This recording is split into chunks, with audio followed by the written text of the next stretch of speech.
Pick me, projection at its finest. In today's society, it is difficult for a man to have allies.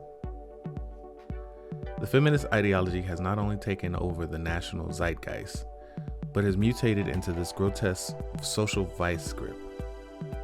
Any criticism pointing out the many fallacies that permeate throughout this ideology is met with severe and often heinous backlash that results more often than not in character assassinations and other shaming tactics to distract from the merit of critique.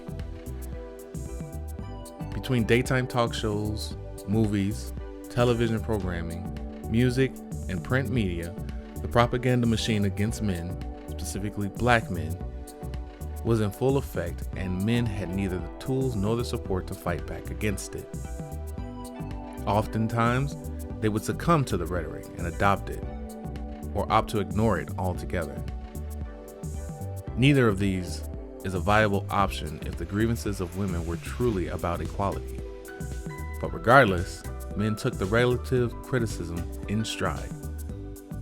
It's when that criticism turned into abuse that men started to buck back and start airing their problems with women and the chaotic nature of the current feminist ideology that has taken hold of the Western world. It took some time, but over at least the last few years, even women have started to listen to men about their grievances about feminist rhetoric. From the so-called sexual liberation line that was encouraged by Cosmopolitan magazine that has resulted in the widespread social acceptance of platforms like OnlyFans and 304 culture in place of a more traditionally conservative or even modest lifestyle. In the current age of digital media, there is a rampant war of the sexes that is reaching a fever pitch. The tide is slowly shifting, however, with the rise of the manosphere and men, for the first time vocalizing en masse their grievances. Between fourth wave feminism talking points and information about the experiences men have had dealing with the current norms, information warfare is now the name of the game. It's a civil war in the black community, and the lines in the sand are drawn, and those of us who, even remotely, are involved had better choose a side. However, if you are a woman and you side with the men, then there's a particular nom de guerre that you become known by. Pick me. The accepted definition of a pick me is a derogatory term for a woman who goes out of her way to impress men by showing them they are not like other women. The insinuation is that this position would get men to marry them. The equivalent among men, I would suppose, would be a simp. I, however, take issue with this title. I do.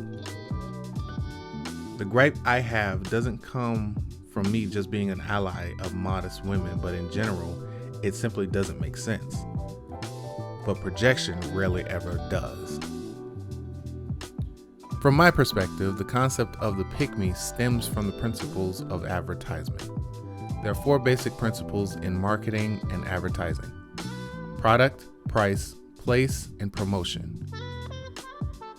The purpose of advertisement is to sell a product of service to a particular consumer group.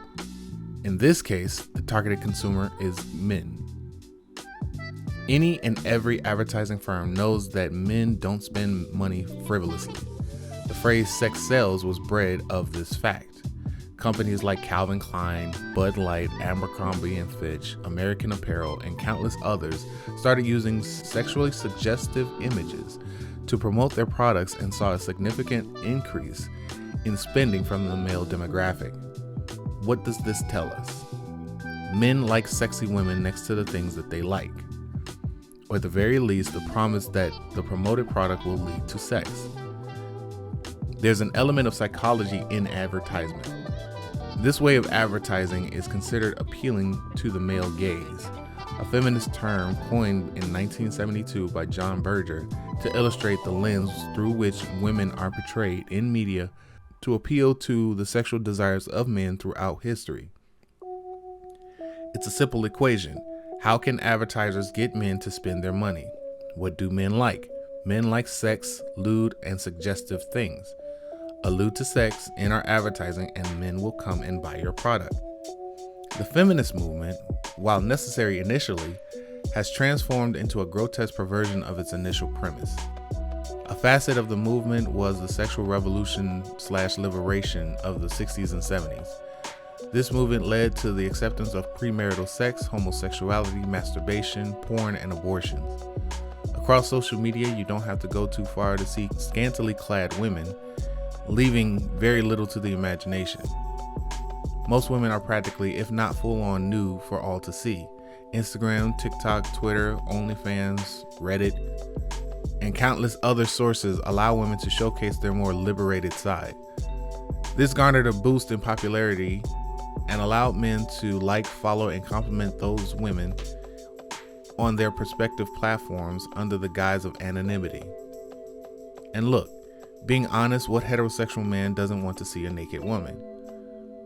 With dating and sex being so hard to come by and the divorce rate inspiring nothing but fear, the next best thing has become the distant relationship between the simp and the elusive attention whore. Not only has there been an oversaturation of sexual exploitation of women on the digital market, but the difference between sexual attention and relationship intention has become even more misunderstood by even otherwise intelligent women. A symbiotic detriment to both, if I'm being honest. When the women started getting paid for their follower count, which then gave rise to the influencer title, the amount of lewd content and content creators exploded.